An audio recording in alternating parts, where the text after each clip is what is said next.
members of the Photographic Historical Society, friends and guests. It is indeed an honor for me to be invited to be with your group today, and I'm delighted that so many of you have given up going to church and Sunday school to be here this morning. When the first Cine Kodak movie camera became available to the public in June 1923, I had been working with John Capstaff at the Kodak Research Laboratories for more than 4 years. While the history of practical home movies in the United States was just beginning, the moments which prefaced the camera's introduction had come to a close. Instead of breathing a sigh of relief, however, those of us involved in the birth of the Model A camera and projector were occupied in bringing up our baby. This was a continuing process that only recently resulted in the introduction of the Super 8 Extrasound movie camera and projectors, thus giving a voice in recording home movie records. In retrospect, it is thrilling to look back over the intervening 50 years during which the home movie industry has touched the lives of millions of people. First, the millions who are making their own movies, and second, the thousands who have been employed in manufacturing, sales, and servicing of such equipment. The potential we envisioned 50 years ago has been multiplied 1,000-fold. The 16-millimeter camera was originally intended for taking family pictures, but it has become an important tool for education, industry, medicine, sports, law enforcement, and today recording travels for television entertainment. To understand the sometimes frustrating but ultimately rewarding challenges which had to be faced, compromised, and overcome, we return now to the days just before and after the First World War. The one person, more than anyone else, who was responsible for the success of home movies was John G. Capstaff. Born of a shipbuilding family in Gateshead-on-Tyne in northern England, Capstaff first learned portrait photography at retouching bench of Lytle Sawyer, a famed Newcastle photographer. Eventually, he and a friend opened their own studio where Capstaff experimented with photographic processes. In 1912, he was brought to the United States by Dr. C.K. Mies, who had been commissioned by George Eastman to organize a Kodak research laboratory at Kodak Park. Capstaff met his first challenge by organizing the filter department and gone on to become head of the research lab photographic department. In 1914, Mr. Frederick W. Barnes, then manager of Kodak's Hawkeye Works, showed Dr. Mies and Capstaff a camera he had devised possibly as early as 1908. The camera, according to Mr. Barnes, could serve to use up short ends of 35-millimeter motion picture film. The Barnes camera was designed so that a lamp house could be attached, and the unit used as a projector as well as a camera. It was also designed with a lens set off center so that a row of pictures could be made along one half of the 35-millimeter film, and when the length of film was exposed, the film spool was turned around and run through the camera a second time, making a second row of pictures on the other 17.5-millimeter remaining space.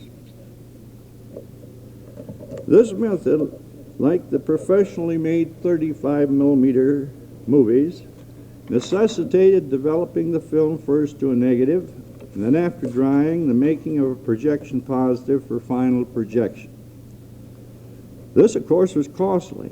Its potential for home use was limited, primarily because the professional 35-millimeter film was on nitrate-based film, which was flammable and thereby dangerous for use in the home. Mr. Kapstaff was familiar with the reversal process, which was first developed by Rudolf Namias, an Italian experimenter in photography. Its advantage was that after development to a negative, the negative image could be bleached out or removed, and the remaining silver salts could then be exposed and developed to a positive image. Kapstaff considered adapting this reversal process to amateur movie making. It eliminated one piece of film, because the film exposed in the camera could be returned to the user after processing, ready for projection. Kapstaff had used the reversal process in tests he had made on a color plate process, utilizing the reversal principle. With the color process, the glass plate exposed in the camera were developed to a negative, and the negative image was bleached out. The remaining silver then was re-exposed to light and developed, forming the positive image. Thus, the color plate became a color transparency that could be viewed by transmitted light. Reversal processing is very effective if, in making a picture, the plate or film received exactly the right amount of exposure. Then there could be an equal amount of silver left to form the positive image. Underexposure would leave too much silver for a good positive, resulting in a very dense image, difficult to see even in extremely bright light. Overexposure, on the other hand, would use too much of the silver, and after developing and bleaching out, too little silver would remain for the secondary or positive image. In all early attempts to use the reversal principle, emulsion layers were very thin and offered very little exposure latitude. The one very important contribution Kapstaff made to the reversal process was his idea of timing the second exposure. And a patent was obtained on this principle in addition to the reversal process. The reversal process would be ideal for use with a narrower wood film and also a smaller picture size. There were several manufacturers, both at home and abroad, who were toying with a home movie idea. Some were trying a 17.5 millimeter film, wherein unused short lengths of 35 millimeter film could be slit into two strips of 17.5 millimeters each. Others suggested and tried 28, 21, 15, and 9 millimeter film for their various film sizes. So it is easy to see that Kodak was by no means the only company interested in the home movie field. The number of film sizes being offered is indicative of the frenetic activity in Europe and the United States. Many firms were intrigued primarily by the projection of professionally made films and were anxious to establish themselves quickly in this market with rental libraries. Others combined camera and projector, often in the process cheapened their product to feature as an item for popular consumption. In fact, the negative-positive film actually could cost nearly as much as the camera which would expose it. It was once compared to paying the same amount for the gasoline one puts in his car as one paid for the car itself. Kapstaff envisioned using the Kodak acetate safety base film, which was first marketed by Kodak in 1908, and also a film smaller than the 17.5 millimeter, so that no one could easily set up or use short ends of the 35 millimeter nitrate based film in a home movie camera. Then World War I came along, and everything stood still for a while. Kapstaff taught at the U.S. Army Air Corps Aerial Photography School in Rochester for the duration of the war. But by January 1st, 1919, he was back in the lab making dreams of home movies. It was at this time that I was transferred into the lab to work under Mr. Kapstaff. While World War I had interrupted lab work, Kapstaff's brain was still working overtime. He and Dr. Mies arranged to see Mr. Eastman to obtain his approval on a home movie development program. It was reported that the conversation was something like this: "Mr. Kapstaff, you're asking me to invest money in a project which has met with commercial failure many times," remarked Mr. Eastman, "and yet, in view of all of these failures, you still think I should invest in a new scheme for its popularization?" "Yes, Mr. Eastman," retorted Kapstaff, "because the Eastman Kodak Company can give the service necessary to make it completely successful." Mr. Eastman gave his approval. He also arranged to employ a Mr. Tussier to start work immediately. We had to get busy, too, to determine the exact picture size and film width the camera and projector would be designed to use. Sets of masks of different sizes were employed to test the potential of different film sizes. Apertures of 5 mm, 10 mm, and 15 mm yielded excellent results. But a combination of concerns peculiar to the time in which we worked resulted in the choice of a picture area 10 by 7.5 millimeters. Kapstaff felt that too small a picture area might encourage consumers to look on the new product as a toy.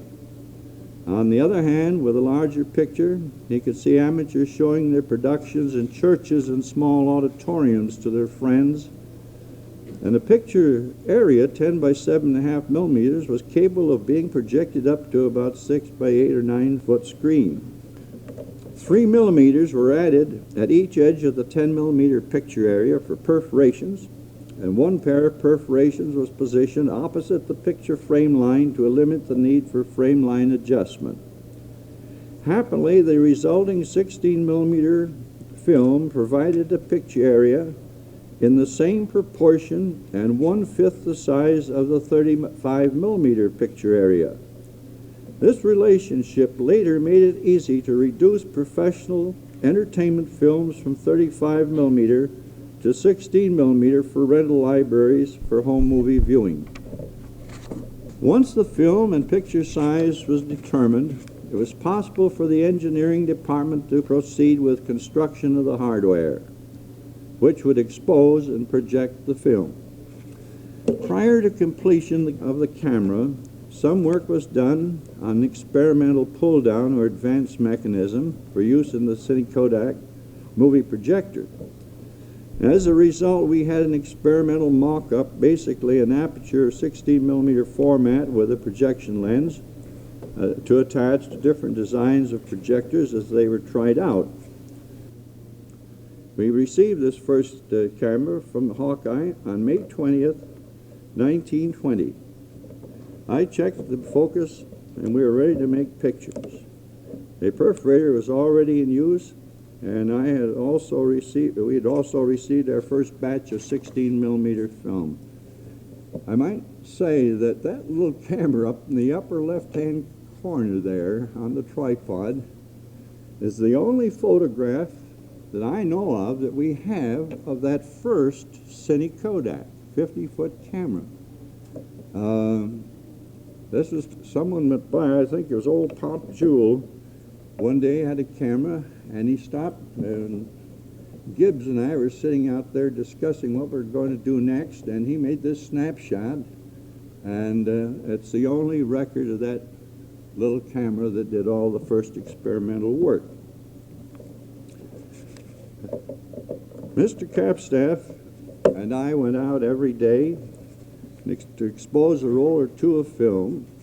The Seneca Park Zoo was a favorite spot. The animals posed for us free of charge. Our experience with the first experimental camera led to some minor changes before the manufacturing division began tooling up for production. We suggested A change in the location of the lens opening indicator and the footage distance indicator, putting the settings from the front of the camera to the back where they could be easily seen and adjusted by the camera operator. We also suggested a change in the finder so that an amateur movie maker could look straight through at his subject rather than look down at a ground glass mirror image. Capstaff's solutions to the need for daylight loading presented me with a craft problem. At Capstaff's behest, I frequently made mock-ups from scrap metal to see if ideas were workable.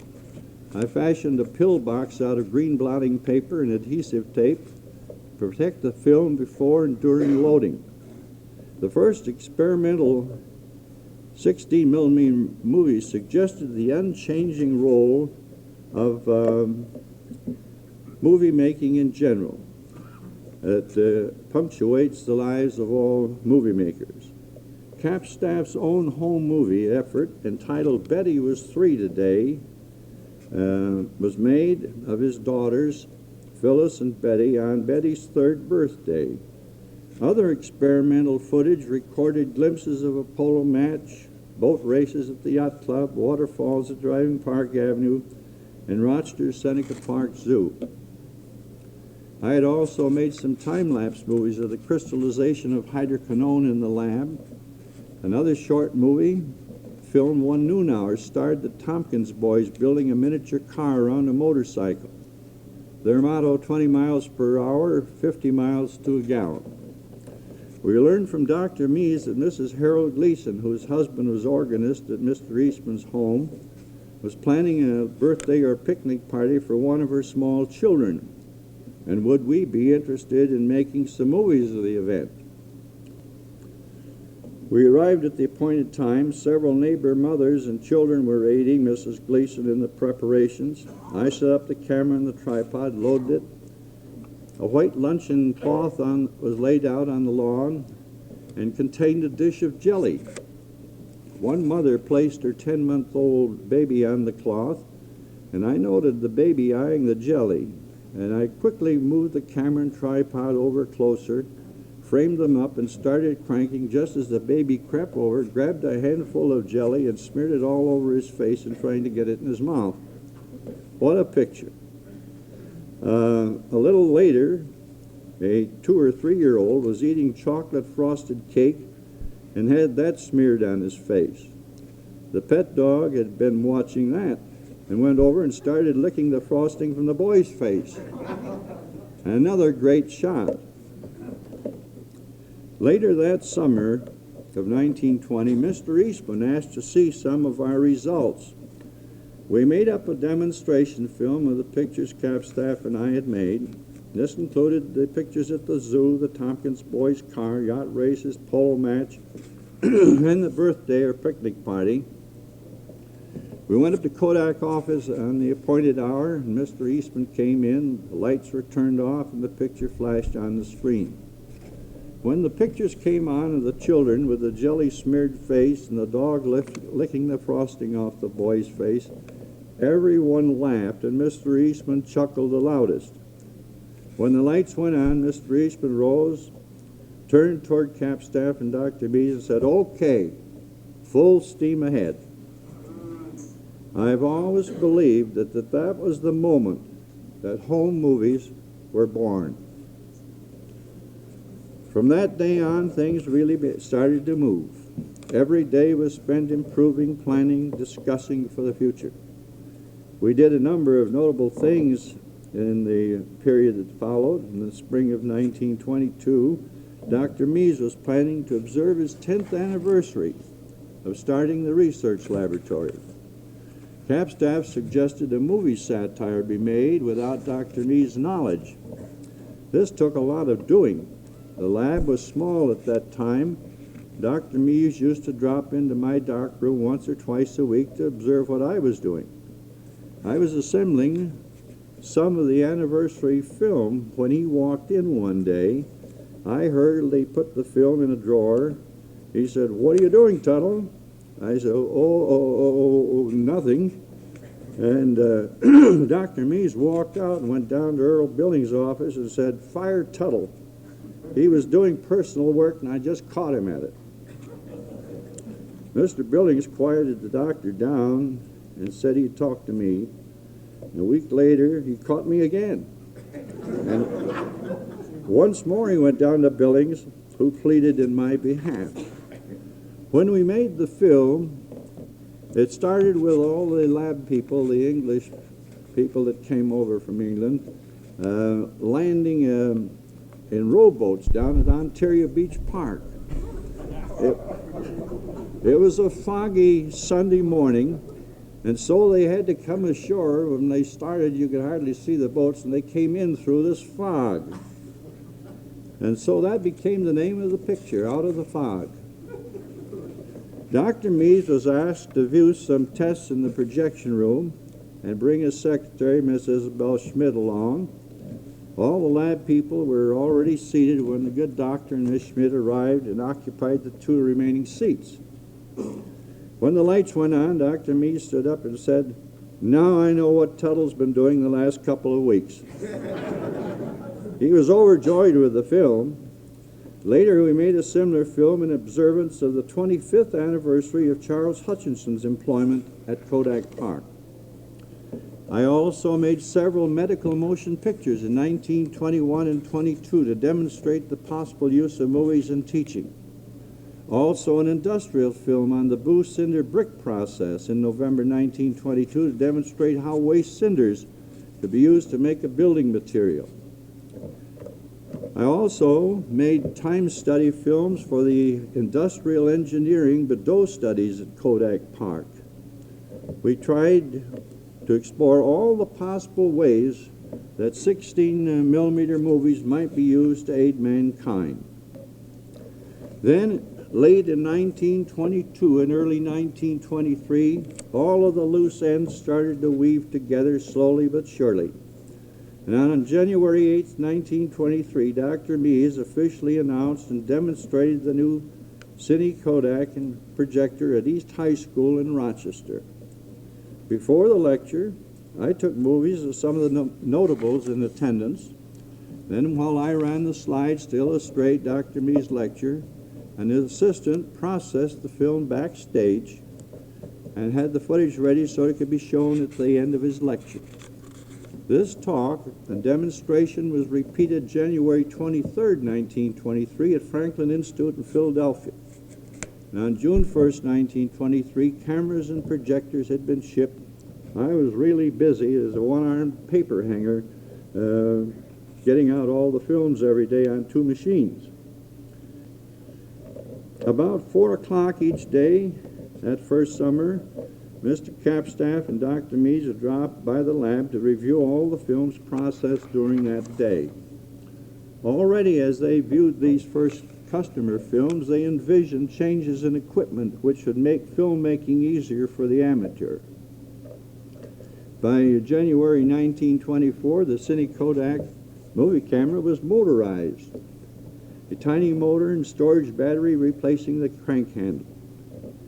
And since spring drive would be featured on the Cine Kodak movie cameras that came out later, the Model B was announced in July 1925, and other camera models were available within a short period of time thereafter. Kodascope Libraries Incorporated was started in 1924 to encourage home viewing of 16mm reductions from 35mm and entertainment documentary films.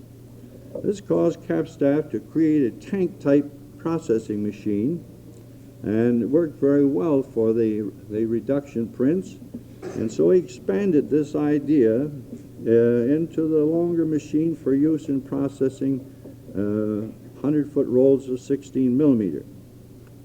The film passed over a series of rollers and was subjected to each solution in separate stoneware tanks for the proper period of time.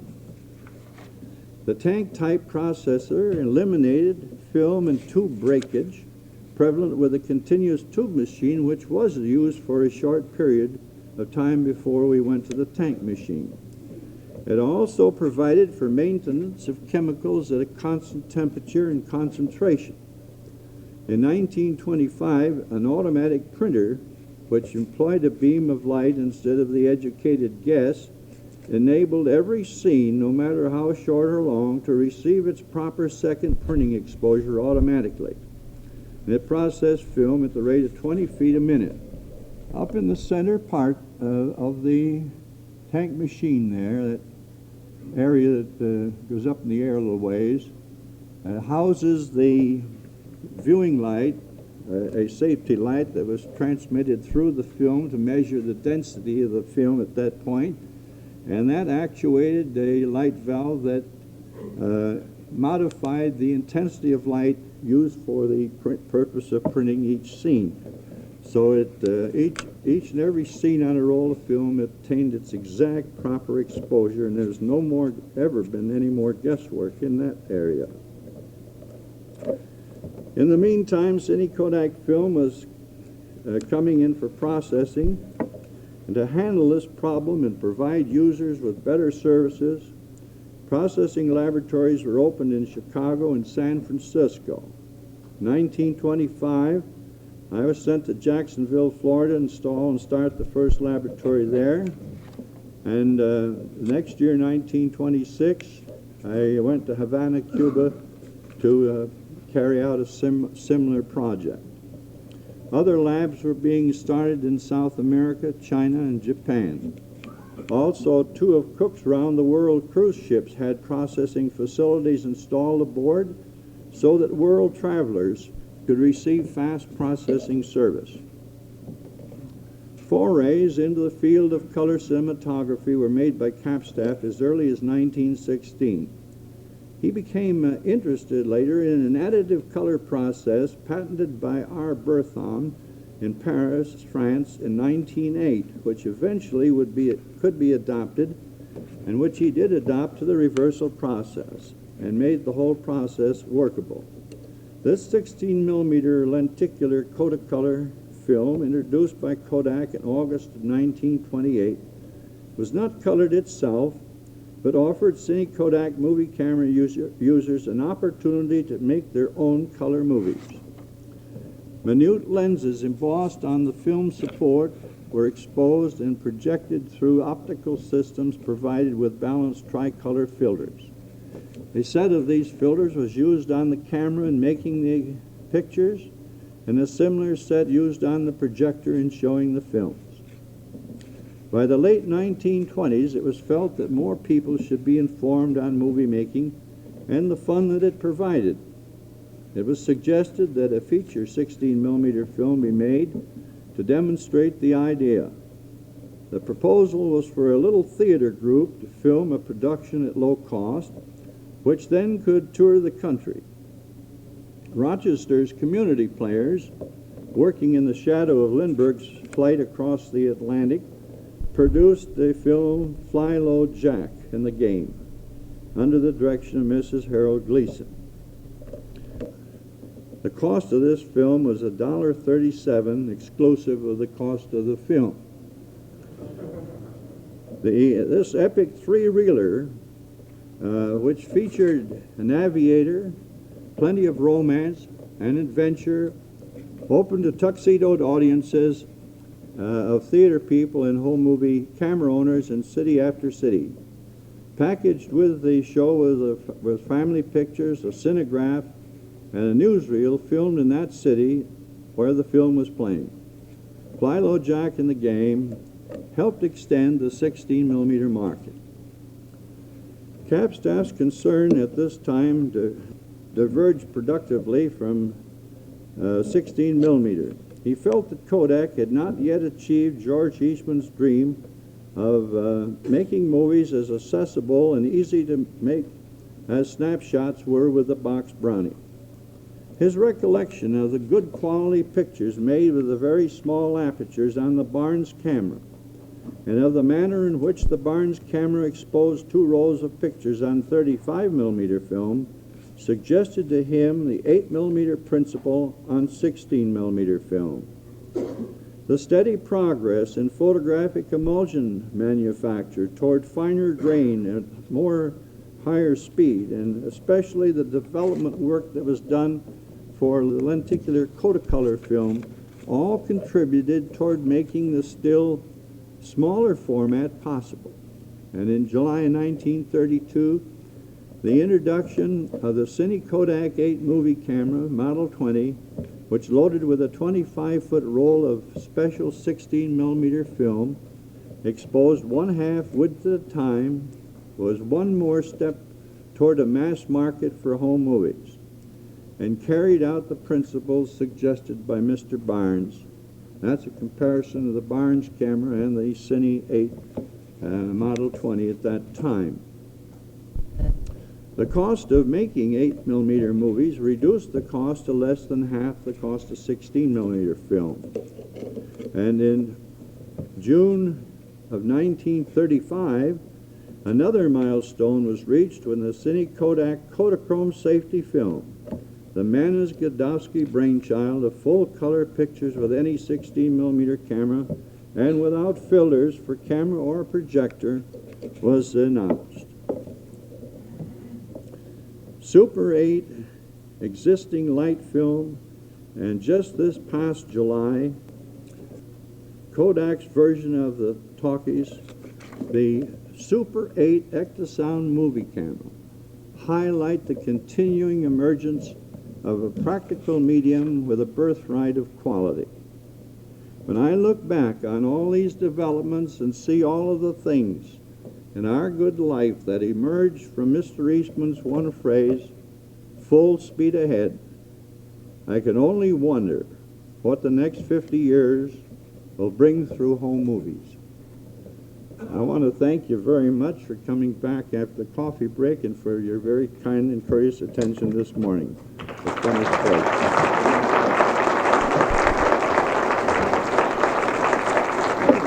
If they got any questions, if they got any time,